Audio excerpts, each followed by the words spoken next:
til den her video, og velkommen tilbage til min kanal. Jeg har fyret op for hyggen her bag mig med en falsk pejs. I dag vil jeg lave en lidt anderledes video. Jeg har ikke sådan set den andre steder på YouTube endnu, men det er sådan set også lidt lige meget. Men jeg har tænkt mig, at jeg vil lave det, som jeg vil kalde for en køkkenmaskinesamling 2017.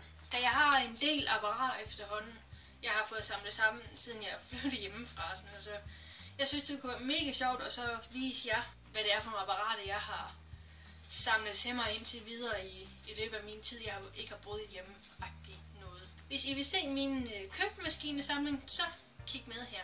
Den første ting, jeg vil vise jer, det er noget, de fleste mennesker måske begynder at kende lidt til. Og det er altså sådan en smoothieblender her. Og den her, den er fra OPH Nordica. Og som navnet selv siger, så bruger jeg den til at så lave smoothie i. Den synes vi springer let og elegant henover, fordi det er bare en smoothieblender, som jeg fik i julegave sidste år, tror jeg det var, eller så var det i forrige år. Og den her, jeg er meget, meget glad for den. Jeg bruger den jævnt tit. Den næste ting, det er også en blender. Det er dog ikke til frugtløsnød, eller jo, det kan man sikkert godt, men det er en almindelig blender, vil jeg kalde det. Jeg ved ikke, jeg kan aldrig huske, om det hedder andet end bare en blender, men jeg kalder det for en blender. Og jeg mener, at den jeg har her, den er enten fra Bosch, eller så er den også fra, OPH Nordica.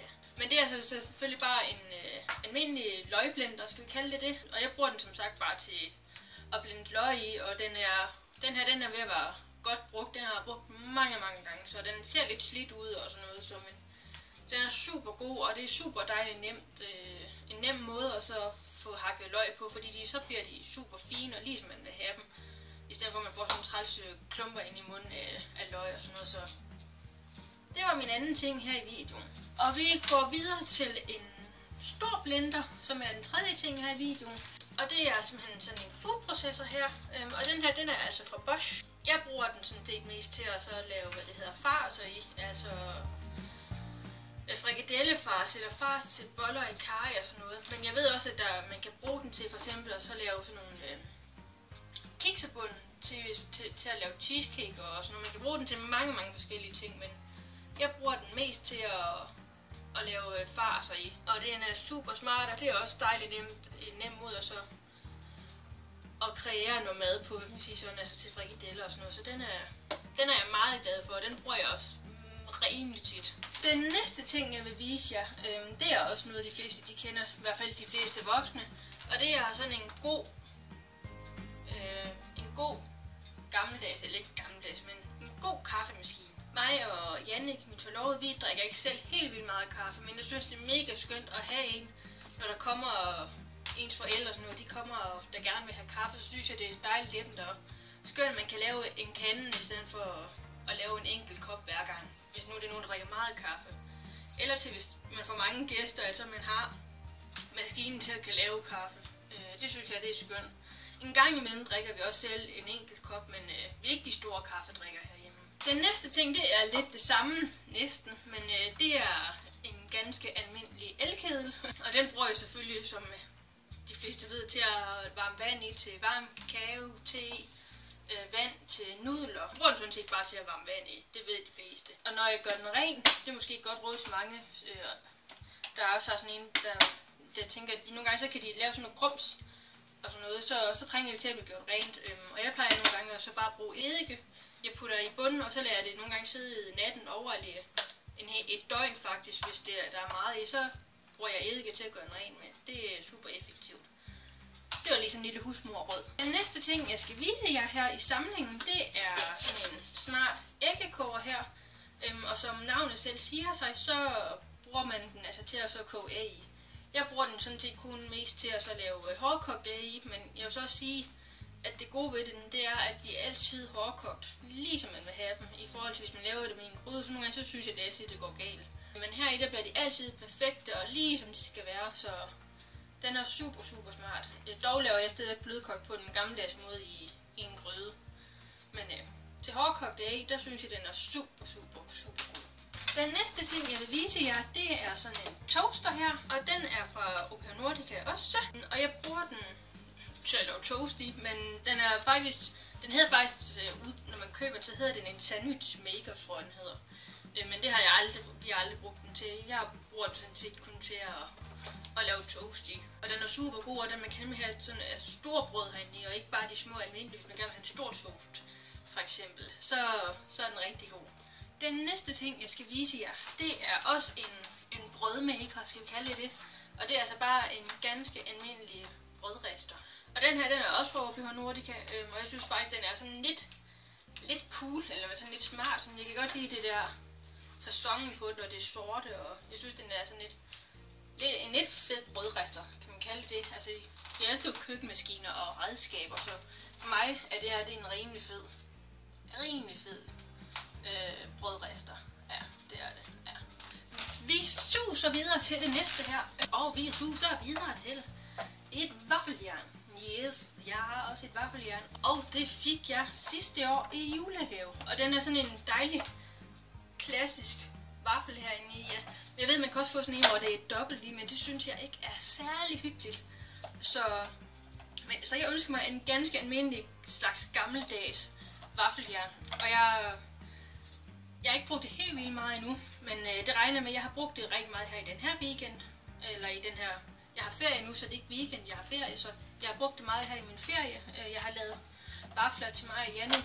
Og hvis I måske vil se en video med, hvor jeg laver vafler, så giv videoen her et like eller en kommentar, så jeg ved, om det er noget, jeg skal have med i fremtiden. Men en rigtig, rigtig god maskine fra OPH Nordica også, og rigtig god her, når vi er nærmere stuen, så vi rigtig kan lave hyggelige vafler. Vi skynder os videre til det næste, og det næste er simpelthen en chokoladesmelter. Og det var en, jeg selv fik lov til at vælge fra Jannik. Jeg tror nok, det var en månedsdagsgave eller sådan noget, og så var jeg sådan lidt snu og så sige, hej, se hvad jeg har fundet nede i Føtex til 75 kroner, skal jeg ikke have sådan en, så kan vi få jordbær. Og så sagde han, jo, køb du bare sådan en, sagde han så. Så den har vi brugt meget her i sommer til at lave jordbær med chokolade. Her til jul, der kan man jo bruge den til at lave marcipan i. Så. Og det næste er også noget, man kan bruge her i julen, som nu nærmer os hastigt. Ja, vi så lige startet i november, men vi er nærmere os julen, og der har jeg sådan en her i min lille samling. Egentlig så hedder det en kødhakker med småkageindsat. Men nu skal I høre, jeg bruger den nok mest kun til at lave småkage i. Jeg ved ikke det der med at have kød og sådan noget, det ved jeg ikke rigtig, at jeg tør springe ud i. Men det jeg så godt kan lide ved den her, det er, at den er sådan lidt gammeldags. Jeg ved, at til nogle køkkenmaskiner, der kan man få, hvor det er med i. For eksempel, min mor hun har en, hvor det kommer med til. Det synes jeg også, det er mega hyggeligt. Jeg synes også, det er mega hyggeligt, at man kan få sådan en her, hvor det er sådan en gammel håndtag, og man kan gøre det på en lidt gammeldags måde. Så jeg tænker, at i år, der skal jeg prøve at lave vaniljekranse i den her. Og hvis I også vil se en video med det, så skal I bare kommentere og like. Så får I en video med småkager fra mig. Okay venner, vi er ved at være ved vejs ende her. Og den næste ting, som jeg vil vise jer, det er sådan en her.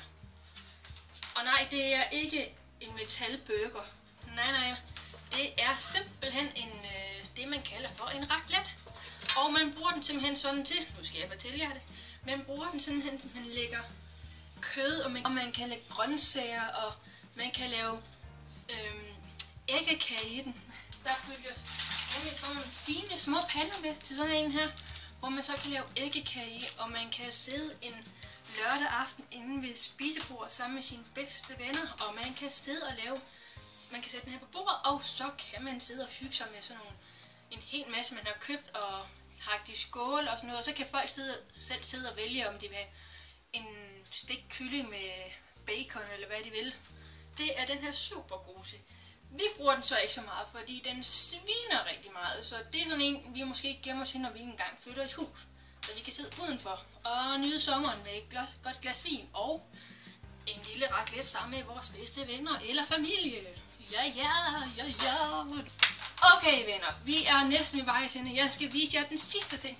Men I står oven på den sidste ting, så jeg er nødt til lige at vende jer om her, så jeg kan vise jer, hvad det er.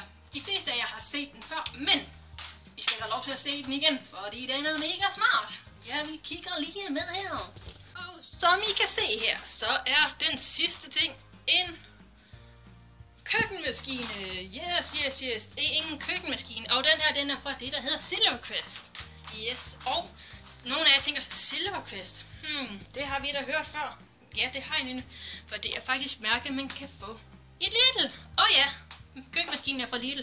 Og det er en mega god maskine, og jeg elsker den. Og den er bare en god væbner til, når man skal bage brød, og den bare er mega doven. Så er den bare fantastisk. Der er sådan en lille holder her, og så er der sådan en her, man lige kan dreje lidt på. Og en god stor til at lave tingene i. Så den er jeg super glad for. Det var en, jeg fik i julegave for nogle år siden, og jeg elsker den. Det var alt for den her video, venner. Jeg håber rigtig meget, I kunne lide den, og kunne lide, at der måske var sådan lidt power på i den her, fordi jeg synes, det bliver så kedeligt, som bare står og snakker sådan her. Som jeg har gjort i mange af mine andre videoer, men nu tænker jeg, nu slår vi igennem her. Så jeg håber virkelig, I kunne lide den her video, og hvis I kunne det, så smid et like eller en kommentar. Og hvis I vil se mere til mine videoer, så skal I bare trykke på den der lille firkantede røde knap, der er sådan lige under videoen her, eller inde på min kanal, eller hvad det er nu, hvor den nu inde er. Det kan jeg ikke rigtig finde ud af. Jeg tror, det er, man skal pege sådan her. Og så kan I sådan se et billede af mig, og så kan man sådan trykke abonner. Yes. Hvis I har lyst til det, hvis I har lyst til at se flere videoer på, så er I mega velkommen til at abonnere på den her kanal, fordi her er vi altid i godt humør. Yes. Kan I have en rigtig mega god dag, og så ses vi snart igen. Hej hej!